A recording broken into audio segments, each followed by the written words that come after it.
Hola, estoy seguro de que todos hemos escuchado acerca de los dinosaurios, pero ¿qué son? ¿Por qué es tan importante e interesante estudiarlos? Ese es el objetivo de esta charla y al mismo tiempo tratar de explicar mitos, ideas, un montón de dudas que se tienen acerca de estos los que yo considero los animales más fascinantes que han existido. Bueno, y existen todavía en la Tierra, a los que nosotros actualmente llamamos aves. Una de las tareas históricas de la biología es encontrar una forma de ordenar y clasificar a los seres vivos y a los fósiles. Por ejemplo, los grupos principales son los invertebrados, luego los vertebrados, los peces, los reptiles marinos, reptiles voladores, y el otro grupo muy especial, importante, los mamíferos, al cual nosotros pertenecemos. Somos los hombres los que tenemos que poner nombre a las cosas para hacer más sencillo todo, diferenciar una de otra, con base primero a su forma y después su función y todas las características que nos permitan precisamente hacer eso, la vida más sencilla. Decir, esta es una cosa, esta es otra, y se diferencian por esas características. En el caso, por ejemplo, de la clasificación de uno de los dinosaurios más famosos del mundo, el Tiranosaurio Rex, es un animal cordado, vertebrado, ya tiene su propia clase dinosauria. El orden es Terópoda, pie de bestia. La familia Tyrannosauridae, todas las familias terminan en I, D. Y el género Tyrannosaurus y Rex. Estos siempre deben de ir destacados. De esta manera, sabemos que tiranosaurio es este dinosaurio que está caracterizado por ciertas cosas que lo separan de otros. El término significa lagarto terrible, lo propuso Sir Richard Owen en 1842. Él era un anatomista inglés. En ese entonces solo había 3 géneros, pero él tuvo la visión, la idea de agruparlos formando el clado dinosaurio. Precisamente, ¿qué es eso? ¿Qué es un dinosaurio? Es un animal que, a diferencia de otros, tiene huesos en el cráneo, vértebras cervicales distintas, la articulación del húmero con la escápula es distinta a todos los grupos, y esto es de lo más notable, el acetábulo perforado. ¿Qué quiere decir eso? Que si yo, por ejemplo, pudiera introducir mi brazo por aquí, aparece del otro lado. No hay otros organismos que tengan esas características. Han cambiado mucho, ¿eh? Por ejemplo, otros autores ponen que sí son importantes las vértebras, el acetábulo perforado, la elongación distal en aquí, en la cresta del húmero, la palma de la mano, que es de gran tamaño, ¿sí? Y casi tan grande como el húmero. O sea, esto es casi tan grande como esto.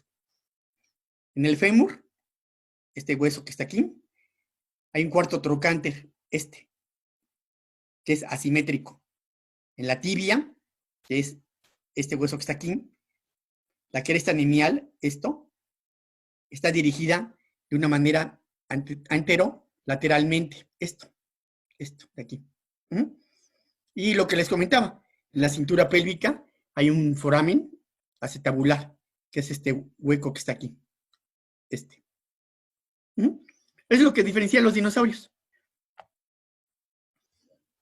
La otra cosa que a mí me gusta mucho decir cuando hablo de ellos es que eran digitígrados, o sea, que se apoyaban de una manera muy particular, ¿sí?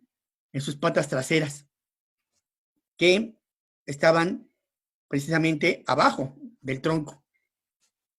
Y siempre me preguntan, oye, pero ¿cómo le hacían entonces para soportar pesos tan grandes? Si estaban de puntitas, caminaban de puntitas. Ahí viene una cosa muy padre de la madre naturaleza, que los huesos de ellos están torcidos, como se ve aquí. ¿Qué quiere decir eso?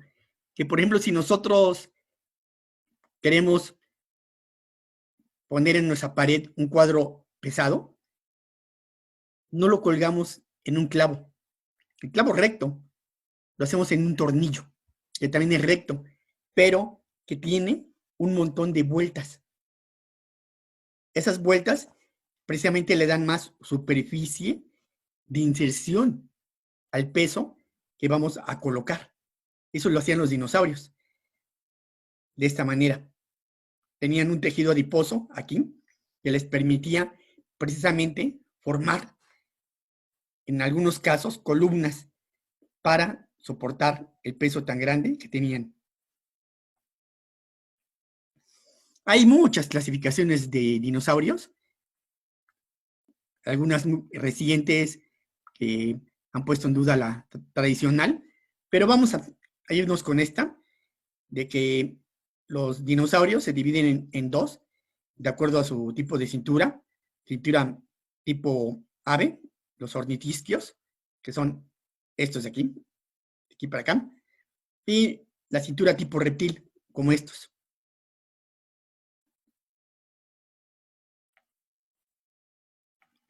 Precisamente una de las formas de clasificar a los organismos son los cladogramas. Los cladogramas son solo un árbol que tiene sus raíces, que sería el origen, el tronco, que es lo que tienen en común, y al último, cuando se abren las ramas, son los diferentes grupos de los animales pertenecientes precisamente a ese clado. El nodo, este que está aquí, es el punto donde cada rama en la clasificación se bifurca. Y las sinapomorfías son novedades evolutivas que permiten diferenciar a un taxón como este, de este y de este. Los dinosaurios son fascinantes. Cuando vemos un dibujo como este de Marco Pineda, de un T-Rex, cuando vamos a un museo y vemos esqueletos de ellos, en este caso es Dippy, uno de los dinosaurios más conocidos, que está en el Museo de Historia Natural de la Ciudad de México. Cuando vemos dibujos como este, de un ceratópido, empezamos a imaginar, a viajar en el tiempo, a querer saber más de ellos, porque nos estamos haciendo preguntas de, ¿así eran? ¿Por qué pesaban tanto? ¿Cómo caminaban? Eso es la importancia de los dinosaurios, que nos introducen a ciencia, a cuestionarnos, a leer, a saber más y más de ellos. Y al hacerlo, precisamente nos estamos motivando a aprender más. Esa es la importancia de los dinosaurios. Yo siempre he dicho que si quieres motivarte a leer, es a través de los dinosaurios. También hay que recordar que ellos, cuando tuvieron su origen y su apogeo, el mundo era muy distinto. Actualmente es así la distribución de las aguas y los continentes. Y en el tiempo de los dinosaurios era así. Estaban más cerca, más unidos, en lo que se conoce como Pangea. ¿En dónde vivieron? En todos los continentes que conocemos nosotros actualmente. Estos son para Jurásico. Eso es para Cretácico. Véanlos. Están en todos lados. ¿Cuándo vivieron? Igual, recuerden que nosotros, con base a las formas de vida, a los eventos, dividimos la historia de la Tierra en precámbrico, paleozoico, vida antigua, mesozoico, vida media, cenozoico, vida reciente. Los dinosaurios se originaron aquí, en el Triásico, hace unos 235 millones de años aproximadamente. Esto siempre cambia porque se encuentran más evidencias para decir cuándo fue el origen de ellos. En el Jurásico tuvieron las formas más grandes. En el Cretácico ya hubo otro tipo de organismos, pero más diversos. Aquí está, miren. Triásico, Jurásico, Cretácico. Para encontrar dinosaurios, nosotros vamos a los lugares precisamente donde la erosión permite que haya rocas de esta edad. Es ahí donde los buscamos. Y también, muy importante, siempre nos dicen, ¿dónde hacer el agujero? ¿Cómo le hacen para saber en dónde hacer el agujero? No, no hacemos agujeros, Caminamos a lo largo de las rocas y tratamos de diferenciar algo que ya tenemos en nuestra memoria, en nuestra biblioteca mental. Ya hemos estudiado, ya hemos visto huesos y tratamos de diferenciar precisamente eso dentro de las rocas. Te puede decir que es relativamente fácil para algunas personas. Lo difícil, y esa es otra plática, es colectarlos y limpiarlos. Esas son las formas del Triásico. Son unos super dibujos de Luis Rey, de cómo era la vida en el Triásico. Los dinosaurios de Jurásico, este es un alosaurio, son los cuellos largos, los más populares. Pero para el Cretácico, les comento, ya hubo formas distintas, hasta el final está el T-Rex, y de uno de estos, parecido, surgieron las aves. ¿Qué quiero decir con esto? Que los dinosaurios no se extinguieron totalmente. Un grupo de ellos, con características muy especiales, dio lugar a lo que nosotros, ahora los humanos, llamamos aves. Yo sé que está aquí, es el tataranieto, no, tatarabuelo de alguno de nosotros. Hubo, como les comento, dinosaurios en todos lugares. Estos son los que les llaman del frío, de la Antártida.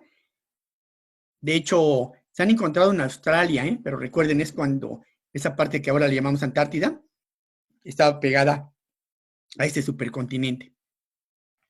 También se propone que los dinosaurios migraban de lo que ahora son los continentes actuales de uno al otro.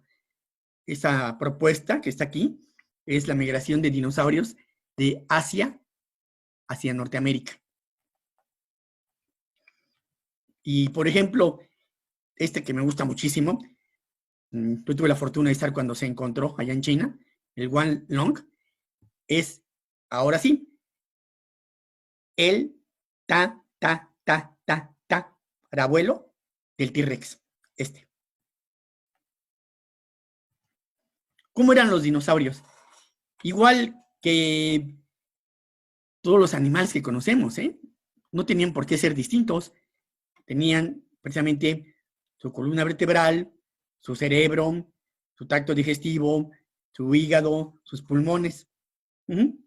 Precisamente eso es lo que damos en la materia de paleobiología de dinosaurios, que impartimos en la Facultad de Ciencias, estudiarlos como organismos que alguna vez estuvieron vivos. De eso se trata. No tienen por qué diferenciarse de ningún otro animal. Son igualitos. Y si quieren ustedes saber más presente de cómo eran ellos, véanlos como animales, ¿sí? No los vean solo como fósiles, como una parte que está en un museo, un objeto. No, no, no. Siempre imagínenselos como seres vivos. Precisamente ellos, dependiendo de los dientes que tenían, se dividen en dos grupos principales, que son los carnívoros, como este, o los herbívoros. Aquí también es padre. Fíjense, de aquí para acá, los carnívoros, vean el tipo de dientes que tenían para desgarrar. Eran muy efectivos, pero eran pocos. Y eso sí, se caía uno, un diente, salía el otro. Se caía un diente, salía el otro. Nunca se quedaban chimuelos. Y en el caso de los fitófagos, aquí solo, imagínense, tenían 300 dientes en un solo lado. No todos eran funcionales, unos estaban abajo de otros. Si se los quieren imaginar, agarren de estos ganchos para la ropa, para colgar ropa, y pongan uno, ¿sí? Pónganlo encima del otro y váyanlos uniendo. Eso es una batería dental, que es esto precisamente. Esto. También es necesario aclarar, los reptiles marinos, como estos que están en la transparencia, son muy diferentes a los dinosaurios. Tienen otro tipo de características en sus cráneos, la modificación de sus patas en aletas, igual que los pterosaurios, que son reptiles voladores. Es un tronco común de reptiles que dio lugar a todos estos grupos. Ahora bien, ¿en qué nos basamos para saber que existieron? En los fósiles, que son cualquier evidencia de vida antigua, y la ciencia, más bien es una disciplina, como bien dice mi colega Ángel Alejandro. La paleontología es una disciplina porque emplea herramientas, métodos de estudio de otras ciencias, las integra e interpreta el registro paleontológico. Por eso es que los dinosaurios caen dentro del estudio de esta disciplina, la paleontología. En este caso, aquí, es lo que llaman como bombet, cama de hueso sería la traducción, es en China. Y ahí lo que hicieron es, no sacaron los ejemplares, los dejaron ahí, les pusieron un techo encima, igual que en el Dino National Monument en Utah, en Estados Unidos, para no perder la información de cómo murieron y la fosilización, cómo fue la fosilización. Entonces, por eso es que los dejaron de esta manera. ¿Qué es lo que se ha encontrado de ellos? Dientes, porque es lo más duro, huesos, algunas veces aislados, otras articulados, otros semiarticulados, rotos, pero también ya se han encontrado algunos buenos esqueletos articulados y también con impresiones de piel como esta. Hay huellas y rastros, bolos alimenticios y desechos, nidos con huevitos, y últimamente se ha encontrado ya el equivalente a lo que se propone que son restos de las vísceras, y en bioquímica hay biomoléculas de los dinosaurios. Cada rato se encuentran y se hacen experimentos para obtener más información acerca de ellos. Ya no como irnos, como les comentaba, de estampita. No, ahora con todo esto tenemos más evidencias para saber cómo eran los dinosaurios. ¿En dónde encontramos esas evidencias? En rocas sedimentarias, que tiene como características esto, ponerse como una pared de ladrillos. Siempre que vean un tipo de roca de este tipo, lo más probable es que tenga fósiles. No importa si son de dinosaurios, pueden ser, dependiendo de la edad, lo que ustedes van a encontrar en ellas. Aquí está, miren. Y el otro principio es que la parte inferior, esto, es más antiguo que la parte superior, que es lo más reciente.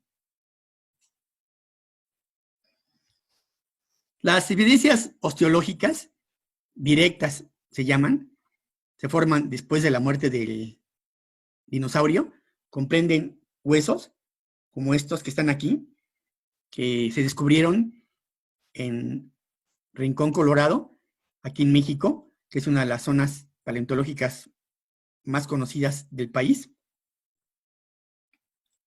Eso es en el sureste del estado de Coahuila, es la cola de un dinosaurio que recolectamos hace algún tiempo. Es muy importante.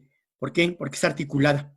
Y de esa manera, cuando se hacen las reconstrucciones, se sabe exactamente, no solo con base al tamaño y a su forma, en dónde van. Es decir, con esto sé que esta es la primera, la segunda, la tercera, la cuarta, anterior, aquí iría lo que es la cintura, y para acá es el final de la cola. Cuando tenemos articulaciones como esta, huesos articulados, entonces sí sabemos exactamente en dónde va cada elemento dentro de la cola. En nuestro país se han encontrado muchísimos, y qué bueno para nosotros, restos de dinosaurios de diferentes grupos. Ya se han nombrado hasta el momento, para el 2020, aproximadamente 11 especies endémicas, es decir, que se describen por primera vez en nuestro país para el mundo. Hay otras que no, que ya son grupos que se han descrito en otros lugares, pero se han descubierto en México también y son importantes porque amplían el rango bioestratigráfico, paleogeográfico, en donde estos animales vivieron durante el Cretácico, por ejemplo, aquí, o en el Jurásico. Algo que también es muy importante, disculpen, son las dinosaurignitas, las pisadas. Son importantísimas. Con un hueso, nosotros decimos qué animal era, pero no el comportamiento. Con base a las ignitas, sabemos la etología, el comportamiento, en donde se preservó la anatomía del animal y demasiada información gracias a ellas. ¿Es difícil estudiarlas? Sí, porque también dependiendo de si el animal era bípedo, como este, o cuadrúpedo, se complican las cosas. Para estudiarlos, se necesita saber la anchura de la pista, cómo era el paso, la zancada, el ángulo, ver y hacer un dibujito de cómo era la pisada, pero aquí es para 2, aquí es para 4. Siempre que se hacen este tipo de estudios, mínimo se piden que haya, en el caso de los bípedos, 3, y acá, en el caso de los cuadrúpedos, que al menos haya 6 para poder hacer estudios sobre ellos. Y esto es lo que les comentaba, el comportamiento se asocia, se interpreta con base a los rastros. Nos puede decir la orientación, hacia dónde caminaban, si lo hacían en grupos, como esto, el rastro, si rotaban, la velocidad, cómo eran sus extremidades, el tamaño se puede sacar a partir de los rastros, y también qué grupo taxonómico, ojo, ahí sí, solo a nivel de familia, se dice, este perteneció tal vez a algún tipo de, pero no se puede asegurar ni el género ni la especie. Se usa otro tipo de terminología para hacerlo, porque precisamente no sabemos exactamente quién lo dejó. Y ese es otro de las importancias que tienen las ignitas. Se ven censos faunísticos, hábitats, orientaciones preferenciales, su evolución, su preservación. Es súper importante estudiarlas. Y les digo, no es sencillo, es un poquito complicado y padre. También se pueden sacar las velocidades a las cuales caminan.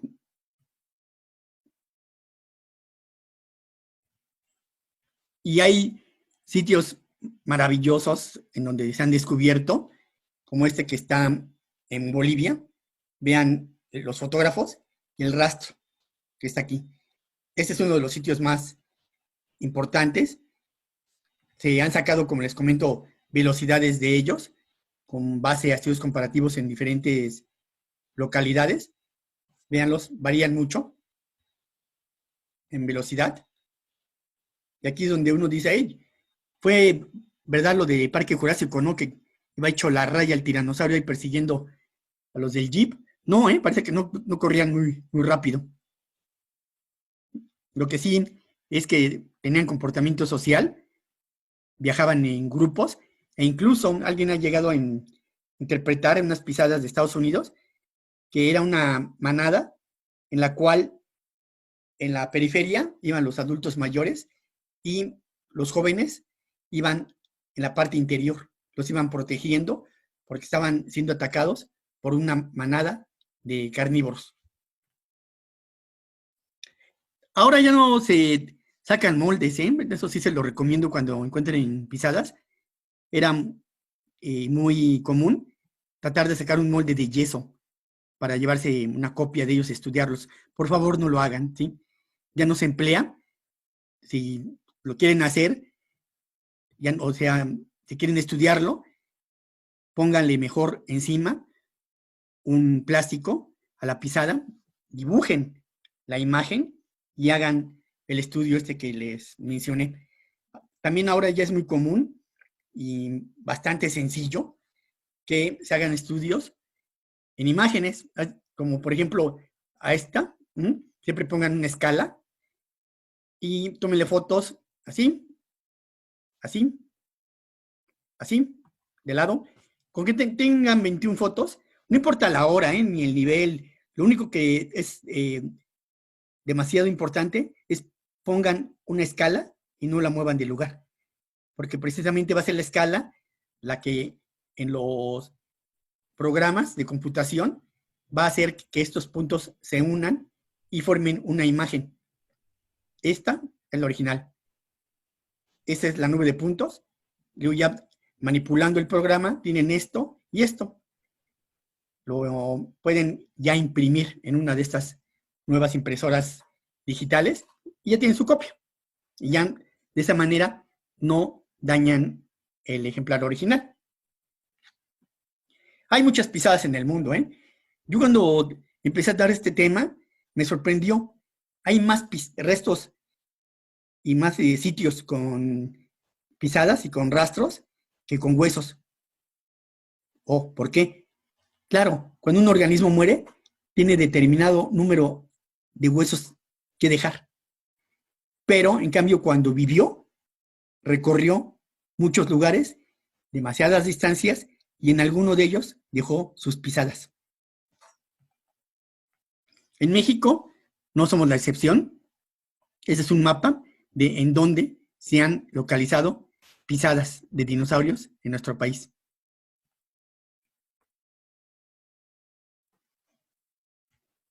También se han descubierto nidos y huevos de dinosaurios. Así nacían. Esa es una foto de los diferentes tamaños y formas de los huevitos y de los nidos. El más pequeño que yo conozco sería como el equivalente a una pelota de ping-pong o de golf, y el más grande sería el equivalente a un balón de fútbol americano. Aquí miren, pueden ver los dinosaurios, ¿sí? Este es de una avestruz, el de un pollo, comparado con otros grupos.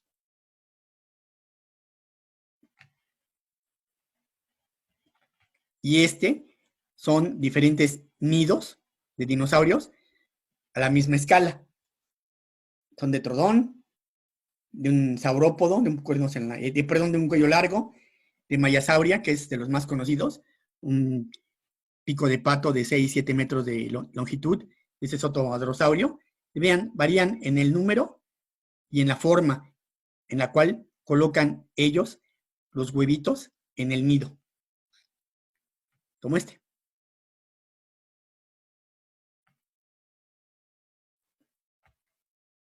Aquí es un paleontólogo de China limpiando uno de los nidos más grandes que se han descubierto. Este es de un tipo raptor, descubierto en China. Como se han encontrado bastantes, también ya se pueden preparar, se les pone diferentes concentraciones de ácido y vean, se obtiene adentro del nido cómo estaba el esqueletito del dinosaurio para saber su acomodo dentro del huevo cuando se estaba desarrollando. De esa manera se hacen reconstrucciones de cómo nacían, cómo rompían el huevito. Y también se han encontrado, para nuestra buena fortuna, esqueletos increíblemente bien preservados que nos hablan del comportamiento de ellos. Por ejemplo, este se llama Mei Long, dragón dormido, que si ustedes lo ven, tiene exactamente la posición en la cual duermen las aves. Aquí está el cráneo y vean el dibujo que está abajo con la interpretación precisamente de cómo el animal dormía. Ya se han encontrado de este aproximadamente 13, para que no digan así de que no, se lo inventaron. No, no, este sí es de los buenos. Y también mi amigo Jim Clark, él descubrió en los 90 este increíble nido. Ya habían encontrado los canadienses otro, pero este tiene esa peculiaridad, está bastante completo. Aquí están los brazos, este es el húmero, la ulna, el radio, las garras, y están empollando el dinosaurio a los huevitos. Con todo eso de comportamiento, nos ayuda a reforzar la idea precisamente de que los dinosaurios tienen mucho de aves, a las que dieron posteriormente lugar, como esto.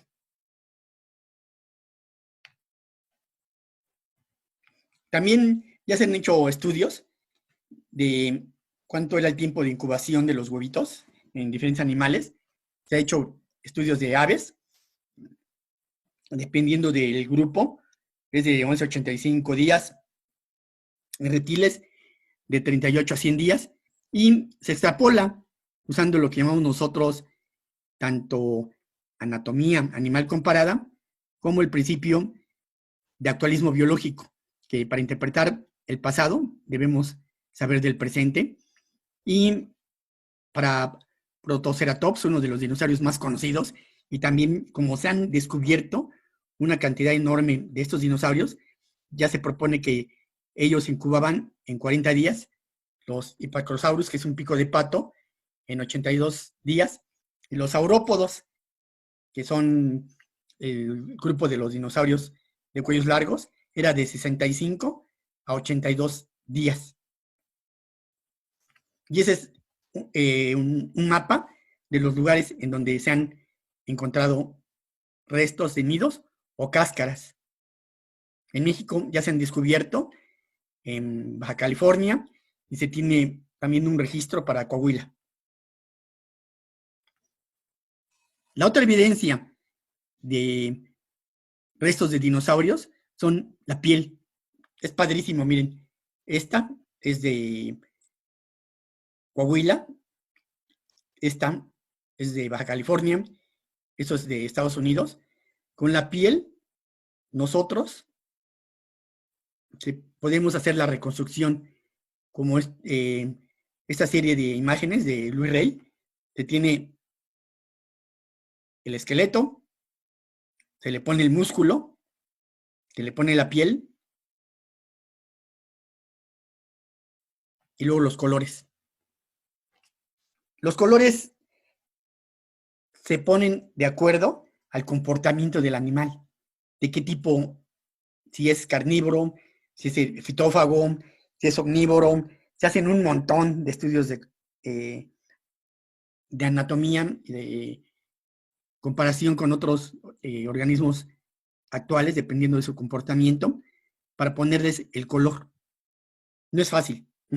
Últimamente se han descubierto y se propone que hay melanosomas, la proteína que le da el color, y ya por eso se hacen reconstrucciones de acuerdo a esas evidencias y se les da color a los dinosaurios, como estos.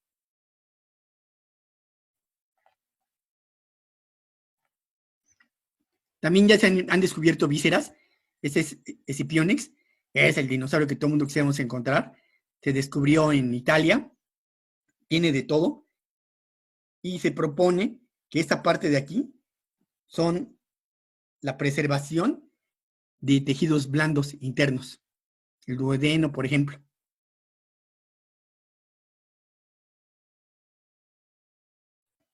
Esto.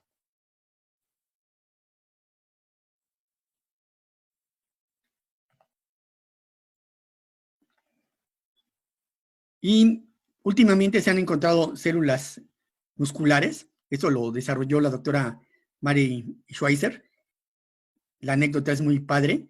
Ella trabajó con Jack Horner, un paleontólogo muy conocido.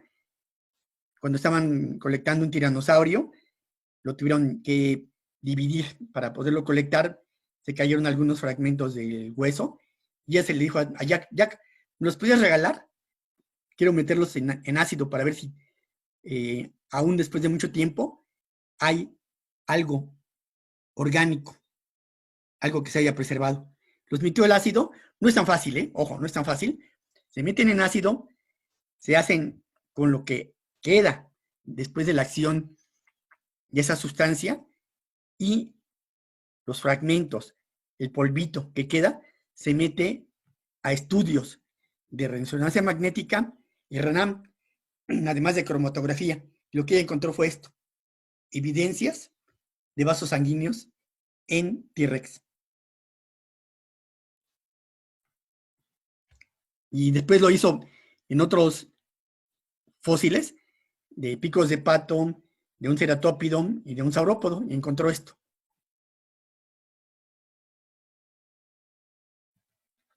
También se han encontrado bromatolitos, esta palabra está medio curiosa, es todo lo que desecha el animal, productos de su metabolismo. Por eso ahí caben los coprolitos, que son los desechos fecales, que al estudiarlos se sabe cuál era la dieta del animal. Los enterolitos, que son estructuras con aspecto de cálculos presentes en las cavidades de los dinosaurios. Los gastrolitos, que son rocas utilizadas, como lo hacen actualmente algunas aves, para digerir el alimento, para quebrarlo y fuese más fácil de asimilar.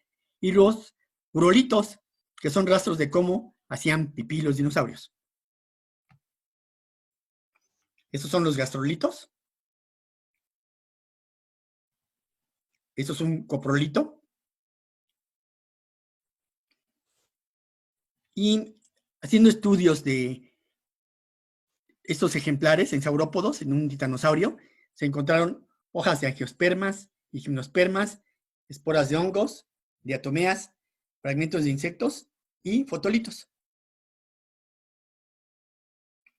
Y eso es lo que les comentaba. Los urolitos se encontraron en ciertas rocas esta marca. Se pusieron a estudiar qué es y vieron que las aves, por ejemplo, en este caso, esta avestruz, esto es esto.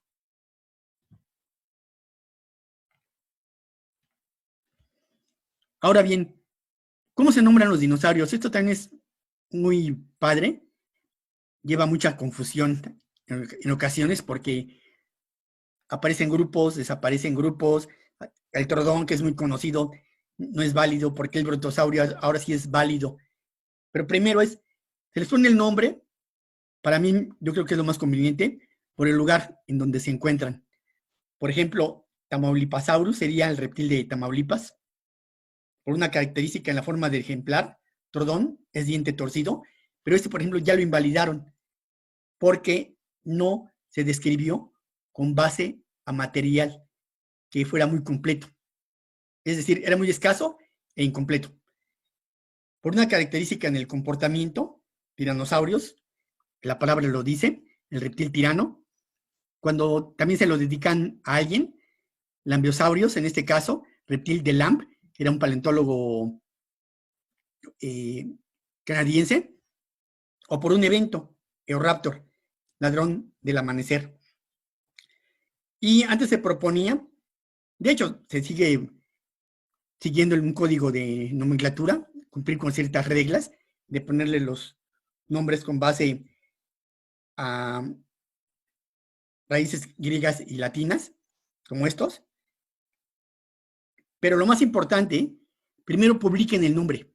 Si ustedes descubren algo, les va a llevar muchísimo tiempo, dependiendo de su ejemplar, qué tan completo lo tengan, saber si el nombre ya está dado o no para su ejemplar.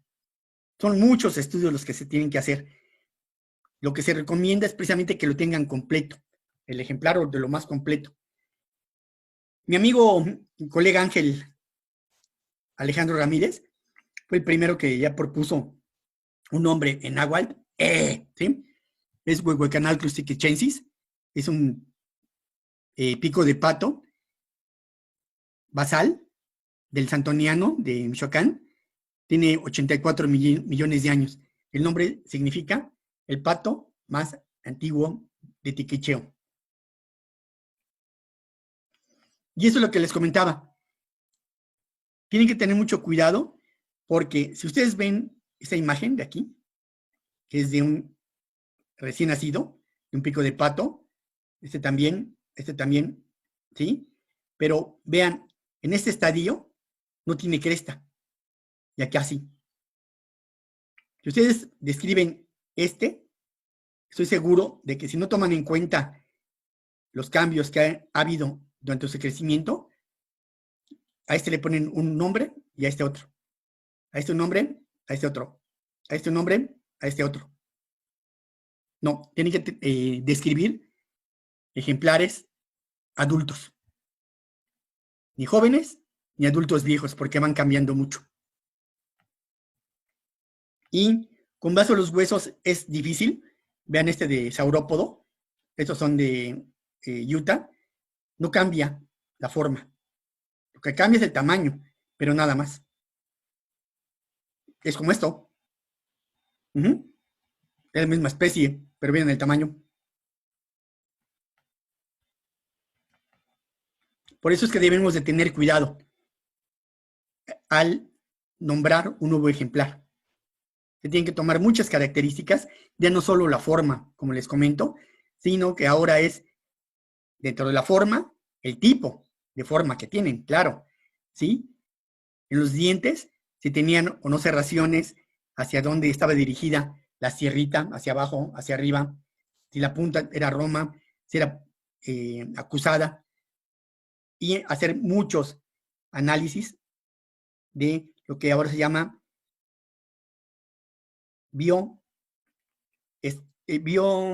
te fue el nombre, perdón. Hacer análisis cuantitativos y de medir los ejemplares. También con eso se evitan muchas confusiones. Por ejemplo, todos estos cráneos, son 9 aquí, pero en total fueron 2 especies. Biométricos, perdón, ya me acordé, biométricos, esa es la palabra, de que para la misma localidad, imagínense, había 2 especies distintas de Triceratops. Eso va en contra de la ecología del lugar. Porque imagínense, estos, lógicamente, se alimentaban de lo mismo. Entonces, ¿por qué eran diferentes? ¿No? Se hizo un reestudio de ellos y en lugar de las 2 especies, actualmente son 4 nada más. Y eso es también muy de humanos, ¿eh? Acuérdense de la guerra de los huesos, de Cobb y Marsh. Cobb sacó 1400 artículos, nombró 56 dinosaurios, Marsh 1300, 80 dinosaurios, pero muchos de ellos no son válidos. En su afán de uno demostrar que era mejor que el otro, quiso nombrar todo lo que se le ponía enfrente. No tomó en cuenta lo que les acabo de mencionar. Por eso es que muchos son inválidos.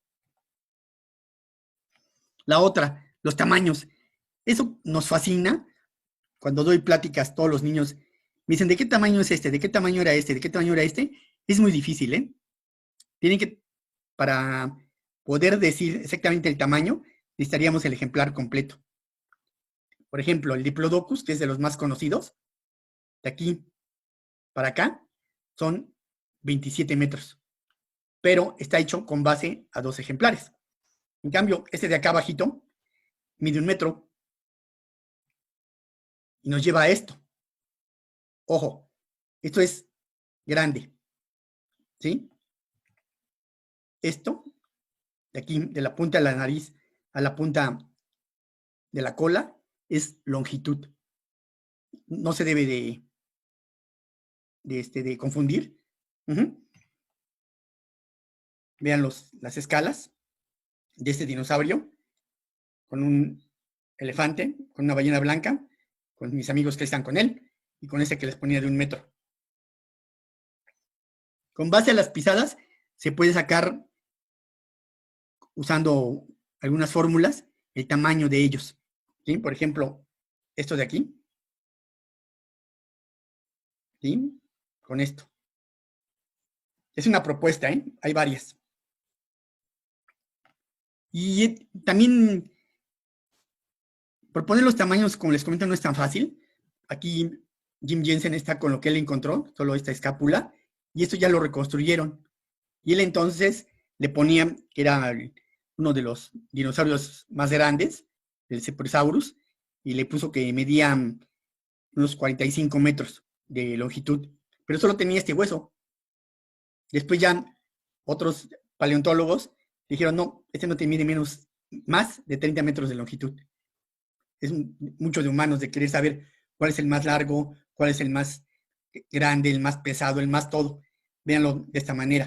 Aquí está el Diplodocus, en esta foto, que es de un dibujo de Mark Hallett, le pusieron 32 metros. Seismosaurus, 43 metros. El Supersaurus que les mencionaba, 34 metros. El Brachiosaurus, el que está en la foto con mis amigos, es este, de 26 metros. Varía mucho. Es difícil, ponerles los tamaños, porque a veces se tiene muy poco material y con base a eso se quiere sacar el tamaño. ¿Sí? No lo hagan. ¿Sí? Por ejemplo, el Puertasaurus, que es de Argentina, se encontró poco material, de hecho lo restauraron, y primero habían dicho que era el más grande de todos los saurópodos de Argentina, más que el Argentinosaurus, le daban alrededor de 50 metros. Otros estudios ya lo colocan como de 30 metros solamente. Muy parecido al Argentinosaurus.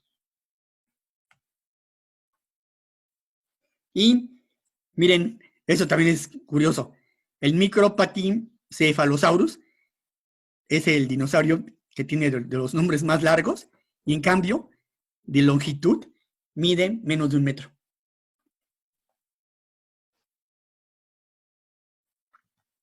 El peso, ¿cómo se saca? Haciendo modelos y sumergirlos en agua para por el desplazamiento del volumen se hacen fórmulas y se le calcula el peso. Pero pues esto también es muy difícil. Si ustedes hacen un modelo como este, muy pesado, del mismo animal, de este con este, que es más sencillo, le digo, lo sumergen en el agua y vean las estimaciones. Para el alosaurio, Colbert lo ponen de 7 toneladas y Baker lo baja a 5. El apatosaurio es increíble, ¿no? De 31 a 25. El brachiosaurio de 78 a 40. El triceratops de 8 a 5. Es dependiendo del modelo. Y lógicamente ha cambiado mucho la concepción de animales pesados a más ligeros. La extinción. Uy, amigos, hay más bien serían alrededor de 160 teorías acerca de cómo desaparecieron. La más conocida, la del meteorito que cayó y acabó con los dinosaurios. A mí no me gusta mucho. Les digo, hay demasiadas razones para cada grupo, tiene sus causas de desaparición. pero lógico, ¿no? La extinción del KT que le llamaban, o ahora KPG, ¿sí?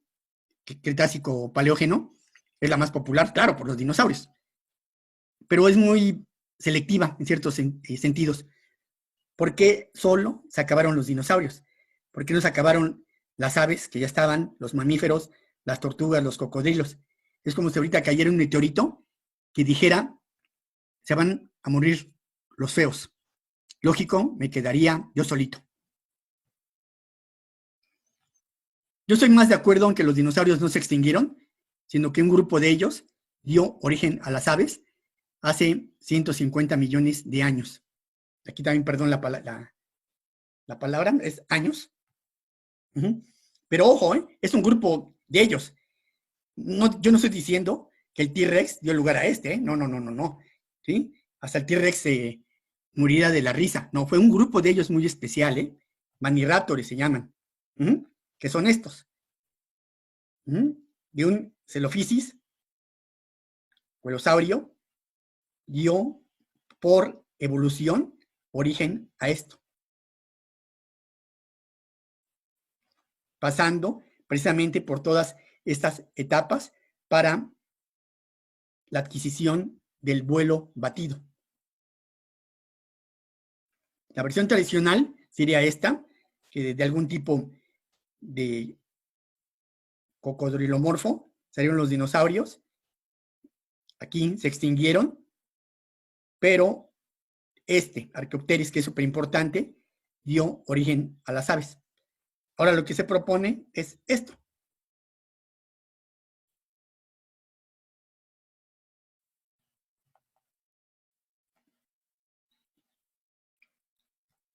Y ya no es solo Archaeopteryx, ya son otros grupos en donde se han encontrado las evidencias. De hecho, el mes pasado, en mayo, ya se propuso dinosaurios descubiertos en Argentina, que también daban más evidencias para esta teoría. Finalmente, ¿qué es lo que hace el paleontólogo? Este es mi profesor, Harry Garbani. Él está encontrando mandíbulas de tiranosaurios en Montana. Y cuando nos ven precisamente con nuestro chalequito en el campo, nuestra brocha, nuestro martillo, dicen, oye, ¿eres arqueólogo? No. ¿Antropólogo? No. ¿Paleontólogo? No. ¿Geólogo? Tampoco. Todos son súper importantes, ¿sí? Somos colegas. Pero acuérdense, la antropología es la ciencia que estudia al hombre, antiguo o moderno, tanto física como socialmente. La arqueología son como los arquitectos del pasado, que estudian lo que se refiere a las artes, monumentos y a los objetos de antigüedad, especialmente a través de sus restos. Cuando encontramos evidencias como estas de vasijas con humanos, ¿qué hacemos? Yo le hablo a mis amigos, yo no sé interpretar a esto, por eso mejor les hablo. Al único que no le hablaría sería este tipo.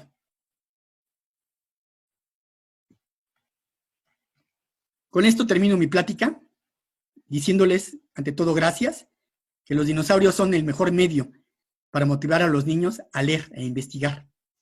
Han sido y son el grupo de animales terrestres y voladores, claro, las aves, más exitoso que ha existido en la Tierra. México es un país de dinosaurios y aún faltan muchos por descubrir.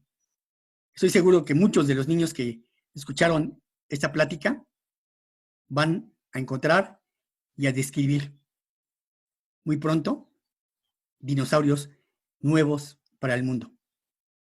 Gracias.